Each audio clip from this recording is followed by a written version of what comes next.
ኤላም ቀጠለና ስለነዚህ ልጆች ከበፊት ትምህርት ቤታቸው ምን አይነት ልጆች እንደነበሩ ማጣራት ሳይኖርብን አይቀርም አለ። አብረሽማ አዎ፣ ነገር ግን ከእነሱ ጋር ያለን ቅርበትን እንዳልነበር ነው የሚሆንብን። ምክንያቱም እነሱም እንዳይነቁብን እንዳይነቁብን አለ። ሁሉም አንገቱን በመነቅነቅ ተስማማ። እኔም እሺ ያልኳቸው። እኔ ግን ሀሳቤ የነበረው ቴክስቱን የላከችው ማናት የሚለው ነበረ። ሌሊት ላይ ተነሳሁና ቴክስቱን የተላከበትን ስልኬ ላይ ሴቭ አድርጌ ቴሌግራም ካለው ለመፈለግ ሞከርኩኝ። ነገር ግን ስልኩ ቴሌግራም አልተከፈተበትም። ውስጤ ደግሞ ማናት የሚለውን ጥያቄ 10 ይጠይቀኛል። እኔም ግን መልስ አጥቼለታለሁ። ነገር ግን አንድ ነገር ወሰንኩ።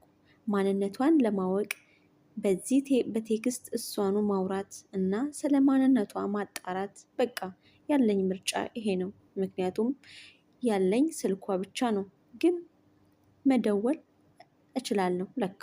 ቆይ ይንጋና እደውላለሁ አልኩ። ልክ ሲነጋ ተነስቼ ደወልኩኝ። አይነሳም። አሁንም ሞከርኩኝ። አሁንም አይነሳም። እንዲህ ቀኑን ሙሉ ስሞክር አመሸው። ምንም ግን አንስቶ ሊያናግረኝ ሰው አልነበረም።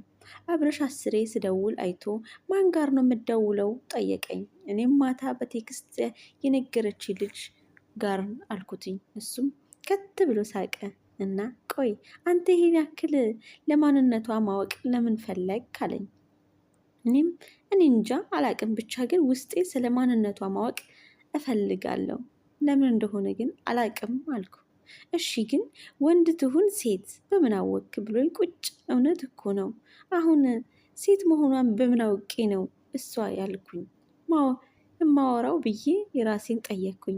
በቃ ያለኝ አማራጭ በዚሁ ቴክስት ማውራት መጀመር ነው። ትናንት ቴክስቱ በገባልኝ ሰዓት ጠብቄ ሀይ ብዬ ላኩኝ። ሰላም የሚል ምላሽ ተላከልኝ። ከዛ አንተ ልበል ወይስ አንቺ ብዬ ላኩኝ። አሁን ግን አንድ መጀመሪያ ቶሎ አልተመለሰልኝም። የጠየቅኩት ጥያቄ ምን አለበት ልክ አይሆን እንዴ? ልደልተው ቴክስት ላይ ነው። አልተውም። እስካሁን አልተመለሰኝም። ጨነቀኝ። ቆይ ግን ይሄን ያክል ያስጨነቀኝ ለምንድን ነው? ምን አገባኝ? ምንስ ብትሆን ቢቀርስ? ለምን ለራሴ ሌላ ስራ እጨምራለሁ ብዬ ልክ ስልኬን ላስቀምጠው ስል ቴክስት ገባልኝ። እንዴት ቶሎ ብዬ ስልኬን እንዳየሁት።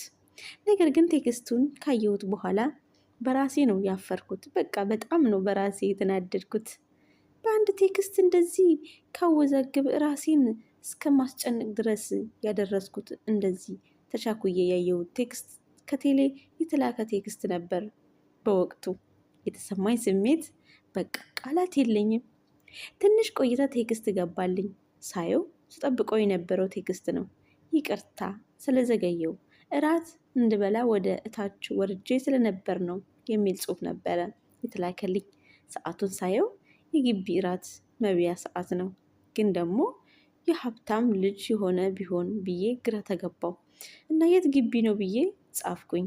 አዎ ግቢ፣ አሁን በልቼ ጨርሼ ስለተመለስኩ ማውራት እንችላለን ብለው ላኩልኝ። በዚህ ቴክስት ከበላ ቴክስቱ ጋር አንድ ግቢ እንደሆነን ተረዳው። አሁንም ግን ወንድ ትሁን ሴት ማወቅ አልቻልኩም ነበር። እኔም እስካውቅ ድረስ ማውራት ወስኜ ማውራቴን ቀጠልኩኝ። አዎ ግቢ ነው። ያሬድ እሺ እንተዋወቅ አልኩኝ። ይቻላል። እኔ አንተን ስለማውቅክ ራስህን ማስተዋወቅ አይጠበቅብህም። ያሬድ እንዴት ልታወቀኝ ቻልክ አልሽ። ህሊናም እንዴት እንደሆነ አሁን መናገር አልችልም። ለማንኛውም ህሊና እባላለሁ። ያሬድ ግን እሺ የስንተኛ ዓመት ተማሪ ነሽ? ህሊናም የመጀመሪያ ዓመት ተማሪ ነኝ። ያሬድ እኩል ነና? ህሊናም አዎ ነን። ያሬድም እንደዚህ አላት። ምን ዲፓርትመንት ነሽ? ህሊናም አይ እሱን እንኳን ሌላ ቀን እነግርሃለሁ አለች። ያሬድ ለምን አላት። ህሊናም እኔ ስለዚህ ጉዳይ እንደነገርኩ ማንም እንዲያውቅ ስለማልፈልግ አለ። ያሬድም እሺ ለምን ልትረጂ ፈለግሽ አላት።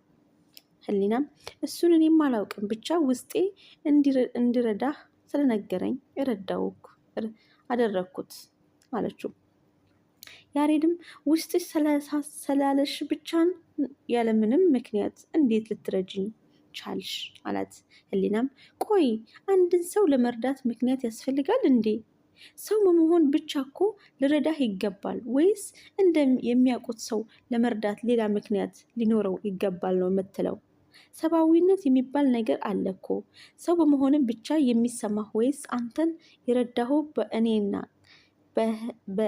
በሄለን ቀንቼ ወይም ደግሞ እነሱ የቀረበችውን ሰዎች በሙሉ ስለ እነሱ የውሸት ወሬ እያወራው በመራቅ መሰለህ ወይስ አታልዬህ ገንዘብክን የምቀማብህ መሰለክ? ሲቀጥል እኮ እኔ እንድትጠነቀቅ ነገርኩህ እንጂ እኮ ድጋሚ ቴክስት እይላኩ እንድታወራኝ አልረዳውክም። ብቻን እንደውም አመሰግናለሁ ልትለኝ ይገባል ነበር። እኔን ከመመርመር እና ስለረዳውክ ነገር ትክክል እንደነገርኩክ እንዲሰማኝ እማታደርግ አለችው። ለማንኛውም ደህና ሁን። ከእነሱ ጋር የመሆን አለመሆን ምርጫው ያንተ ነው። ከእኔ የሚጠበቀው መናገሬ ነው። ቢያንስ እያወከኝ ወደዚህ ነገር ውስጥ ሳትገባ ዝም አልልክም። ስለዚህ ነገር ላይም ለማንም አልነገርኳቸውም ከሚለው ከህሊናዬ ወቀሳ ቢያንስ ድኛለሁ አለችው ህሊና ብላ ላከችልኝ። እኔም ይቅርታ እንዲሰማሽ አስቤ አይደለም ብዬ ላኩላት። እሷ ግን አልመለሰችልኝም። እኔም ሌላ ቴክስት አልጨመርኩም። ስልኬን አስቀመጥኩኝ። ምን አለበት እንዲህ የቀድሞ ቆይታ ስላላከችልኝ ብዬ ነው ያስቀመጥኩት። እሷ ግን ሳትመልስ ቀረች። አንዳንዴ እኛ የምናናገራቸው ንግግሮች ስንናገራቸው ለራሳችን መጥፎ አስበን ሳይሆን ለእኛ የተሰማንን ልክ ነው ብለን ያሰብነውን ነው የምንናገረው። ነገር ግን የሚሰማቸው ጆሮ ሲደርስ ግን የሚሰማቸው ጆሮ ሲደርስ ግን የተጠቀመችው ቃላቶች አዳማጩ ጆሮ ሲደርስ ሌላ ትርጉም ሰጥቶት እነሱ ዘንድ ያልሆነ መልእክት አለ እንዲከፋ ያደርጋቸዋል። አንዳንዴ ደግሞ አንድ ሰው የተናገረው ንግግር ላይ ጥሩ ነገር ቢኖረውም ትንሽ መጥፎ ጥሩ ያልሆነውን ክፍል መርጠን በውስጣችን ጥላቻ እንዲፈጠር እንዲሁም ውስጣችን ሰላም እንደማይሰማው ያደርጋልና። እኔም በእኔ ቃላት ይህንን በእሷ አረዳድ ባላውቀው ነገር ግን ህሊና ተናዳ እንድታኮርፈኝ ያደረኩት ራሴው ነኝ። ምክንያቱ ደግሞ ስላስተወል እና ሳላገናዝብ እንደመጣልኝ ማውራቴ ነው። ስለዚህ ከዚህ በኋላ እያስተዋልኩኝ መጻፍና ማውራት ሳይኖርብኝ አይቀርም። አለበዚያ ብዙ የማሳዝናቸው ሰዎች ይኖራሉ። እናም ቁጥብ መሆን እንደሆን የምናገራቸውን ቃላቶች አስተውዬ መናገር አለብኝ። ህሊናም አስከፍቷት መሰለኝ ከዛን ቀን በኋላ ለአውራት ሞከርኩኝ፣ ግን ሊሳካልኝ አልቻለም። እኔም ግን ተስፋ ባለመቁረጥ ይቅርታ ጽሁፎቼን በተደጋጋሚ ይላኩት ነው። ምን አለበት በአንድ ይቅርታ እሺ ካለች ብዬ። ዛሬ አንድ አሳይመንት ስንሰራ አምሽተን ወደ ዶርም የገባነው ድክሞን አምሽተን ነው። ቀኑን ሙሉ ስንሰራ ስለነበረ ምግብ የመብያ ሰዓት ራሱ አልነበረንም። ወደ ተከራየነው ቤት እንዳንሄድ መውጫ ሰዓት አልፏል። እዛው እንዳንቀር ደግሞ እርቦናል። አማራጭ ስናጣ ግቢ ውስጥ ካሉት በክፍያ የሚሰሩ ካፌ ውስጥ አንዱ ጋር ሄደን እራታችንን ጥርግ አድርገን በላን። በልተን እንደጨረስን ግቢ ውስጥ ዞር ማለት ጀመርን። ትንሽ ድካማችንን እንዲቀለን እና ራሳችንን ዘና ለማድረግ አስበን ነበር መዞር የጀመርነው። ድንገት ወክ እያደረግን እያለ ህሊና ቴክስት ላከችልኝ። እሷ